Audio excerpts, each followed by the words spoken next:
Hello, ladies and gentlemen. Welcome to your Apex Learning Orientation. My name is Mr. Hicks.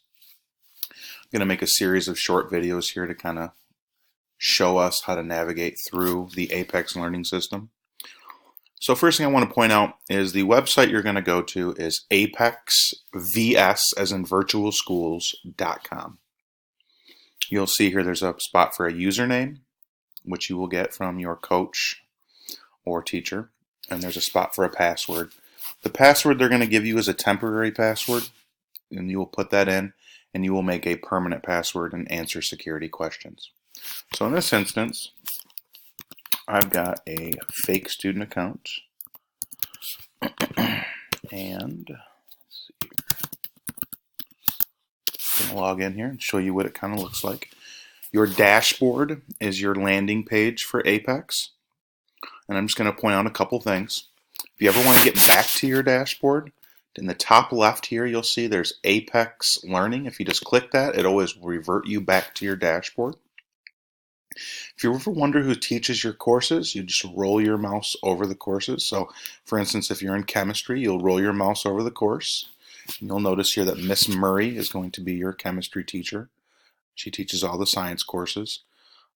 Again, Mr. Bell will be your English and English 9 and 10 teacher, but again, you just roll your mouse over and you'll see Mr. Bell teaches that course. Another thing I want to point out here, and again, there's a lot of courses on here. This is a test account, but up top here, you've got a course name, okay? You've got grade to date. You've got a progress bar, and all these progress bars are empty right now because there's no progress.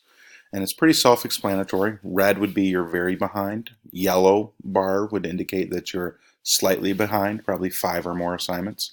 And a green bar obviously is good. There's an overdue activities column right here. And again, that's just kind of an indicator, and we'll show you later with a scores activity report. Kind of shows you how many assignments you're behind according to the due dates that you set with your coaches. A couple other things to point out. There's an announcement center here in the right. It's very important to take a look at that. Teachers will post things here and there, as well as probably coaches. Just important information about the course. You can also send messages, which we'll go through in a later video. You have options to send messages to teachers and coaches through the Apex Message Center. You'll also be able to do that through your Google Drive or your Gmails that we'll set up later. It's important to pay up to the top right is going to have your name. Obviously, this is a fake account. It's a test student account, but if you click that, you'll see there's a profile that you can look at. And I highly encourage you look at that profile and update it with correct names, phone numbers, again, email addresses. You can check in sign-in info, and you can also change your password. Change other preferences. Maybe you want to be updated on scores for quizzes, tests, journals, practices, things of that nature. You can put in emails for coaches that you want to get updated on. Change your security questions or passwords. So again, the profile is important. But I just want to kind of point out here again. So again, your course names. Now grade to date, I'm going to scroll down here. And if you scroll down, and these are a lot of courses, but you'll see in English, if you look here, Mr. Bell teaches the English course. And if you look, this number here is your grade to date, and that's essentially the score on assignments that you've done, the average score. Now, this also is going to take into consideration assignments that are past due, and those will be calculated as zeros. So if that grade to date is very low, chances are you probably have a lot of overdue activities. You can see there's a green bar here, which is good news. You're on schedule. But what I really, really like about this is if you click this 81.7%, it's going to drop you into a course activity page.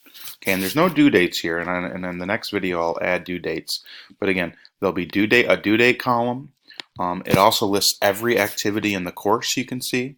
And you have an opportunity, you can actually scroll these over and kind of, all these columns are kind of changed. You can change them to see kind of, maybe you're like, oh, what is this lesson exactly?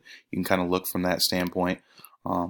Another important part, you can see your scores, and you can see the percent you get on them. If you scroll down, you can see a lot of quizzes is a high majority, and we'll go through the syllabus later and see percentages. You can see there's computer scored tests and when those will come up. Another important thing to point out is the total number of points in the course. You can see in this course, which happens to be in the English 10B, you'll see is 960 points. So roughly 1,000 points. So what does that tell us? That tells us that every 10 points is 1% of your grade, or every 100 points in the course is 10% of your grade, just about. Okay, and that's something important to take into consideration. So you can see the exam here is 50 points. That means it's about 5% of your grade, roughly. Okay, so that's kind of cool. You can see your scores and how many points you've earned, and that's just going to be the points earned divided by the total points in the course gives you your overall grade, which is right here, that 10%. So that's that page, and again, you can click out of that. That's the home page, and the next video we're going to get into is going to talk about, we're going to go into the courses and kind of navigate through those.